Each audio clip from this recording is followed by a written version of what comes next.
lot of sense because it does give Steve McNair a weapon. The Oilers have simply said, we want to make him more active. We want to move him around a little bit more. We'd like to take more of his natural athletic ability into effect, and I think they can do that. Well, Chris Chandler, who started most of the games last year, so McNair took over, is gone. McNair, the starter. Dave Craig, by the way. Dave Craig is the backup in Houston, and certainly is an able backup for Steve McNair. We spoke with Oilers general manager Floyd Reese about Air McNair. We knew it was only going to be a matter of time.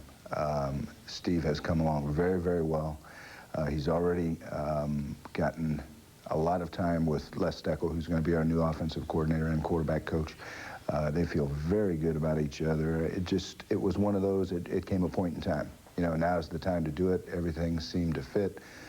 Chris had some value. There was a shortage on the market. We saw a chance to pick up a couple of draft choices, and so we went ahead and did it.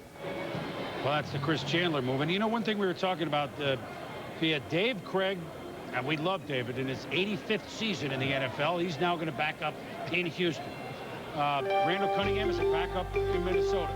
Warren Moon is a backup with now the Seattle Seahawks. Boomer Esiason in Cincinnati. Right. Like these moves? I love these moves. I think that what coaches realize is if you get a starter hurt, for example, and you're faced with a 3-game situation where you have to play somebody, you want somebody who can go in and win football games for you, not be a stopgap. And that's exactly what they've done, Chris. They've gotten people who can go out and win games for them. Good veterans, good moves by the coaches.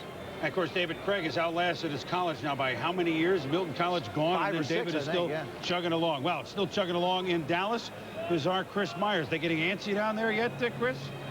Well, they're working the war room in Dallas, closer in Texas. In Houston, Chris, we're keeping an eye on what the Oilers are doing. The reason they're using up so much of the clock is they were very disappointed when Michael Booker was drafted by the Atlanta Falcons. That's the corner they wanted. Also, Tom Knight. They thought that either one of them would be there at 13. They're both gone. They want a corner. They have only 2 legitimate cornerbacks on their roster. As you see, the corners that have been chosen, the run on the corners in this first round, they don't believe there is a corner value at 13, so they're trying to trade out of that position and still pick up a corner, or they could possibly go Ray Caruth, wide receiver, or Rudd at linebacker. That is the debate at this point. We'll keep an eye on things in Dallas.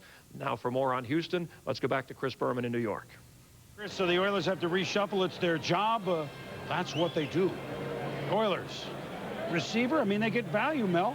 Well, they do with Yatiel Green or Ray Caruth. And I think the interesting thing here is the talk's got to be Tony Gonzalez. Does Kansas City still get him, Joe, at 18, or does somebody trade ahead of Kansas City? He slid down just a little bit. But certainly Chris Sanders, the wide receiver, opposite Sanders, you had Willie Davis. He struggled a little bit with consistency. I think a wide receiver for McNair to work in with Sanders, I think, would be a plus. Dwayne Rudd, a linebacker's dropped down a little bit because I think people really don't know how to fit him into their scheme. And of course, Houston did sign Lonnie Martz in free agency. We are now looking at 2 hours into the draft. We've had 12 picks, which, by the way, is pretty quick.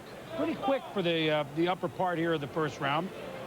We are in the theater in New York for the 62nd annual NFL selection meeting. And as Chris Myers was just mentioning, it appears that the Oilers have made a trade with the number 13 slot. So here's the trade card. Here's Kansas City, and we know what that means. With the 13th selection in the first round, Houston has traded its pick to Kansas City. The Kansas City Chiefs have selected Tony Gonzalez, tight end, University of California. We'll announce the details of the trade in a minute. So, the Cincinnati Bengals are now on the clock.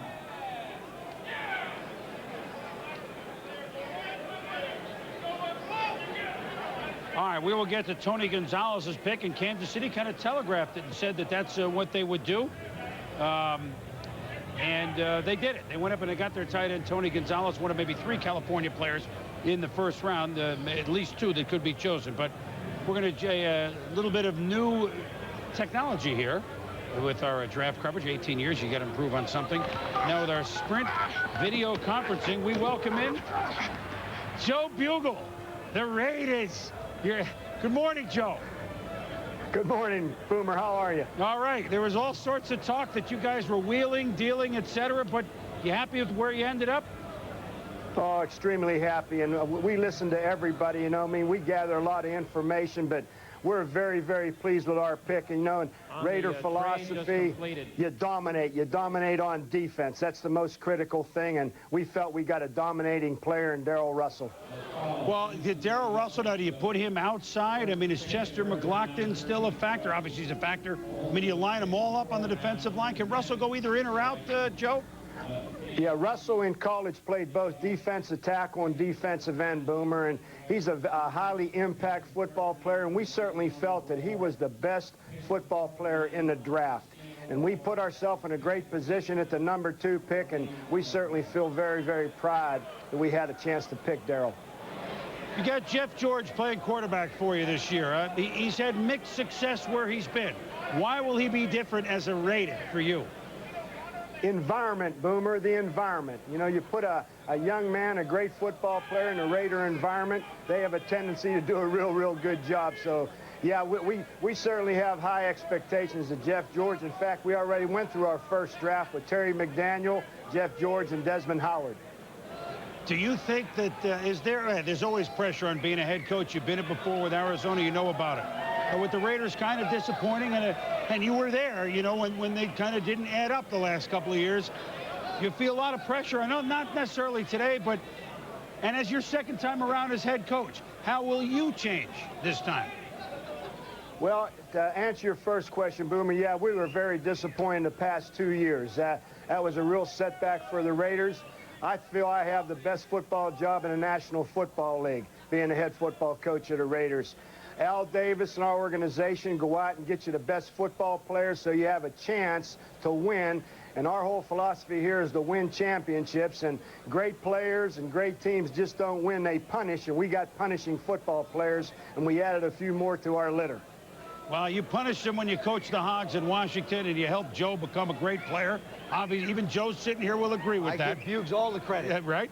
And hey, Boomer, ask Joey T about 1983, about great defenses. You know, I mean, walking off I think I walked off the field with Joey T and John Riggins, and they both looked at me and said, maybe it's time to retire. Because that crushing Raider defense. Only one of us did. Well, you're still punishing now. I know that punishing tone is still there. Good. Thanks a lot, Joe. We'll talk to you later. Great, Boomer. Thank you. Always a pleasure visiting with you. Here's Bye, the boss. pick. Let's go up to the commissioner. With the 14th pick in the first round, Cincinnati Bengals select Raynard Wilson, linebacker from Florida State. The Miami Dolphins are now on the clock. Wow, the Cincinnati Bengals. Now this, as far as sheer player, as far as a guy whose motor runs every play, some people, Mel and Joe, describe Raynard Wilson to me and some of my bird dogs as one of the, as maybe the hardest play-for-play player in the draft. Do you agree with that? Well, I think when you look at his motor, and I think Bill Parcells raved about Raynard Wilson, the kind of effort he gives you. Cincinnati with Dick LeBeau, they're going to be 3-4. How are they going to work Raynard Wilson into that mix? That's going to be the question here. Certainly a guy that played opposite Bull Ware and did a good job. I also think that you have to take a look at the great job that Bruce Koslet did with this football team. They were 7-2 through the latter part of the 9 games of last season. He really turned the corner for this football team. And I felt like Dave Shula really had it started in the right direction, and Bruce Koslet took it on. Now I think they're just going to build on. Like, again, you've got Jeff Blake and Boomer Esiason at the quarterback position. They know how good they are on offense. Defensively, they feel like with Big Daddy, now another defensive end, you're just starting to add that youth and that speed to a defense that can really make some plays for you. Well, here's a guy whose motor runs Wilson all the time. Let's go back to what the move the Kansas City Chiefs just made. Joe Bugel's team, the Raiders, last year traded up in the first round to get a tight end. Ricky Dudley needs to hold on to the ball a little bit better, but he's a great athlete. Speaking of great athlete, we go up to Chris Fowler and company.